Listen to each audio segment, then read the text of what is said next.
ബിജെപിയോടും കോൺഗ്രസിനോടും വിശദീകരണം തേടി തെരഞ്ഞെടുപ്പ് കമ്മീഷൻ പ്രധാനമന്ത്രിയുടെ രാജസ്ഥാൻ പ്രസംഗത്തിലും രാഹുലിന്റെ കോട്ടയം പ്രസംഗത്തിലുമാണ് വിശദീകരണം നൽകേണ്ടത്. ഈ മാസം 29 മുൻപ് പാർട്ടികളുടെ അധ്യക്ഷന്മാർ വിശദീകരണം നൽകണം.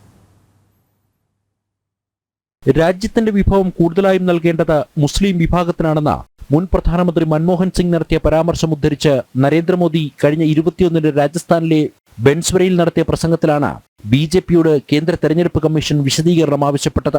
അതേസമയം കട്ടിംഗ് സൗത്ത് എന്ന ക്യാമ്പയിന്റെ ചുവട് പിടിച്ച് ഉത്തരേന്ത്യ ദക്ഷിണേന്ത്യ വിഭജനവും അതുമായി ബന്ധമുള്ള വിഷയങ്ങളും രാഹുൽ കോട്ടയത്ത് നടത്തിയ പ്രസംഗത്തിൽ ഉൾപ്പെടുത്തിയതാണ് തെരഞ്ഞെടുപ്പ് കമ്മീഷൻ കോൺഗ്രസിന് നോട്ടീസ് നൽകാൻ കാരണമായത്. താരപരിവേഷമുള്ള നേതാക്കൾ പാർട്ടിക്കായി പ്രചരണത്തിൽ ഏർപ്പെടുമ്പോൾ അതത് പാർട്ടി അധ്യക്ഷന്മാർക്കാകും അതിന്റെ ചുമതല. അതിനാൽ തന്നെ പ്രധാനമന്ത്രിയുടെ പ്രസംഗം സംബന്ധിച്ച വിശദീകരണം നൽകേണ്ടത് പാർട്ടി അധ്യക്ഷൻ JP നദ്ദയാണ്. കോൺഗ്രസ് പാർട്ടിയുടെ പ്രസിഡന്റ് എന്ന നിലയിൽ രാഹുൽ നടത്തിയ വിദ്വേഷ പ്രസംഗത്തിൽ വിശദീകരണം നൽകേണ്ടത് മല്ലികാർജ്ജുന ഖാർഗെയാണ്.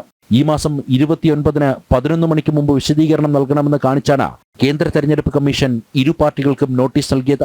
പ്രധാനമന്ത്രിക്കെതിരെ കോൺഗ്രസും ഇടതു പാർട്ടികളും ചേർന്ന് പരാതി നൽകിയപ്പോൾ രാഹുൽ കോട്ടയത്ത് നടത്തിയ പ്രസംഗത്തിനെതിരെ BJP ആണ് തെരഞ്ഞെടുപ്പ് കമ്മീഷനെ സമീപിച്ചത്. ജനം, ഡൽഹി.